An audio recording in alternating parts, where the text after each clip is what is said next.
Magandang umaga po sa inyong lahat at live mula dito sa Pag-asa Weather Forecasting Center.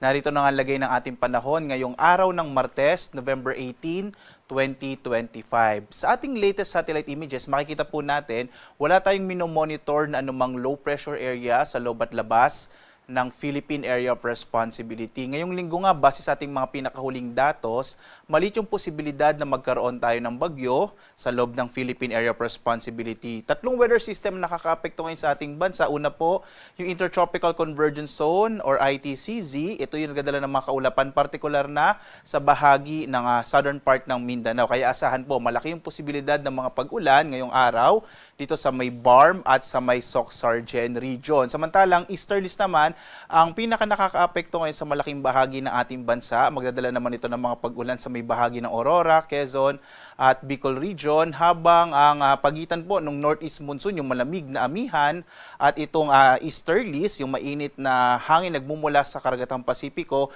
ito po yung may shear line naman, pero offshore po kasi siya. At ito naman yung magdadala ng mga pag-ulan sa bahagi ng Cagayan, Isabela at Apayao.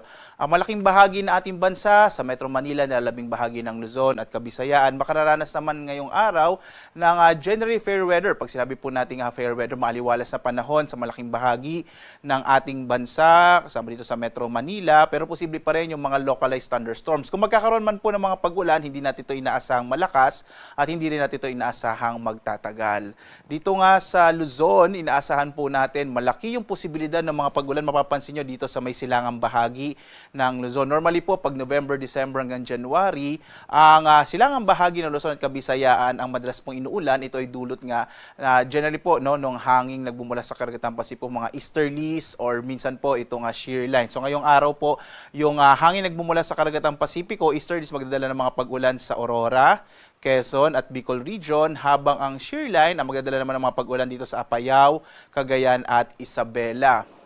Inaasahan naman po natin ang muling paglakas ng hanging amihan o northeast monsoon, kaya inaasahan po natin ang mga pulupulong mahihinang pag-ulan dito sa may area ng Ilocos Norte at Batanes. Magiging maalon din yung karagatan sa bahaging ito at dahil po sa malakas na hangin din, nadala ng hanging amihan. Samantala, ang nalalabing bahagi ng Luzon, itong Metro Manila, nalalabing bahagi ng Northern Luzon, Southern Luzon at Central Luzon, makararanas naman po ng maaliwalas sa panahon, pero posible pa rin yung mga isolated o pulupulong pag-ulan, pagkilat, pagkulog sa dakong hapon or gabi o kung minsan po sa madaling araw.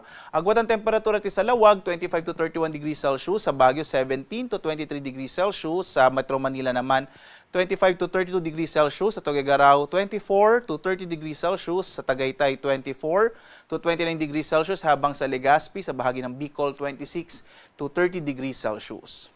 Dito naman po sa may bahagi ng Palawan, Visayas at Mindanao, ang Kalayaan Islands na naapektuhan po ng Intertropical Convergence Zone, malaki yung posibilidad ng mga pag-ulan sa araw na ito. Sa nalabing bahagi naman ng Palawan ay mga isolated rain showers and thunderstorms ang mararanasan. Agwat ang temperatura sa Kalayaan Islands, 27 to 30 degrees Celsius, habang sa Puerto Princesa nasa 24 to 32 degrees Celsius.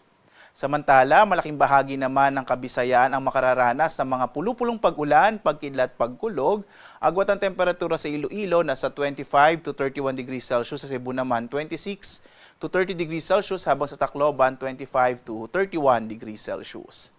At sa pag-iral nga o sa epekto ng Intertropical Convergence Zone or ITCZ, malaki yung posibilidad ng mga pag-ulan sa araw na ito sa bahagi naman ng Barm at Soc-Sargen sa Mindanao, habang ang nalalabing bahagi ng Mindanao makararanas ng mga isolated o pulupulong pag-ulan, pagkidlat, pagkulog. So malaking bahagi po ng Mindanao, medyo maaliwalas sa panahon naman, ang mararanasan sa araw na ito. Agwat ang temperatura sa Zamboanga City, 25 to 32 degrees Celsius, sa Cagayan de Oro 24 to 31 degrees Celsius, habang sa Davao 25 to 32 degrees Celsius. At dahil nga po sa malakas na amihan, ngayon ay meron tayong nakataas na gale warning, partikular na sa Batanes at Babuyan Islands. Magiging maalon hanggang sa napakaalon ang karagatan sa bahaging ito ng ating bansa. Kaya pinapayuhan natin ang mga bangka, maliliit na mga bangka at maliliit na mga sasakyang pandagat na mag-ingat po, iwasan mo nang pumalaot sa mga baybayin ng Batanes at Babuyan Islands dahil nga sa magiging maalong karagatan. Samantala, sa kanlurang bahagi naman, partikular ng Northern Luzon, inaasahan natin na katamtaman amihan hanggang sa maalon naman yung magiging karagatan. Sa iba pang bahagi ng ating bansa, mag-ingat na lamang po, bagamat walang gale warning sa nalalabing bahagi ng ating kapuluan. Mag-ingat po kapag merong mga localized thunderstorms na kung minsan nagpapaalon ng karagatan. Samantala, narito po ang ating inaasahang magiging lagay ng panahon sa susunod na 4 na araw hanggang Sabado po ito. Una po, magpapatuloy yung paglakas ng hanging amihan, partikular na sa may Northern Luzon. Nagsimula na po ito sa extreme Northern Luzon. Kaya inaasa natin magpapatuloy itong gale warning sa mga sunod na araw. Bukas, asahan naman po ang mga pag-ulan sa may bahagi ng Mindanao, dulot ng ITCZ, muli pong iral ng ITCZ or Intertropical Convergence Zone sa malaking bahagi ng Mindanao. At gayon din sa may silangang bahagi ng Luzon at Visayas, epekto ng ITCZ, gayon din ng easterlies at ng shear line. So, yung tatlong weather systems po natin ang magpapaulan dito sa may bahagi ng Mindanao at silangang bahagi ng Luzon at Kabisayaan. Pagdating po ng araw ng Huwebes hanggang Sabado, posibleng mabawasan yung epekto ng ITCZ pero magpapaulan pa rin ang shear line o yung bangga ng mainit at malamig na hangin, maging ang easterly sa may bahagi naman ng silangang bahagi ng Luzon. Partikular na nga sa Bicol Region, gayon din sa Aurora, Quezon, at maging sa ilang bahagi po ng Northern Luzon, ang magpapaulan naman dyan ay yung hanging amihan, posibleng mahina hanggang sa katamtaman yung mga pag-ulan. Pero makikita po natin sa pagpatuloy ng linggong ito ay malaking bahagi na ating bansa ay makararanas ng mas maaliwalas na panahon, generally fair weather. So pag sinabi po nating generally fair weather, malaking bahagi ng ating bansa ay magkakaroon ng maaliwalas na panahon, bagamat posible pa rin ang mga localized thunderstorms na hindi naman natin inaasahang magtatagal at hindi natin inaasahang magiging malalakas na mga pag-ulan. Inaasahan din natin na walang mabubuong bagyo sa loob at labas ng Philippine Area of Responsibility hanggang sa susunod na 3 hanggang 5 araw.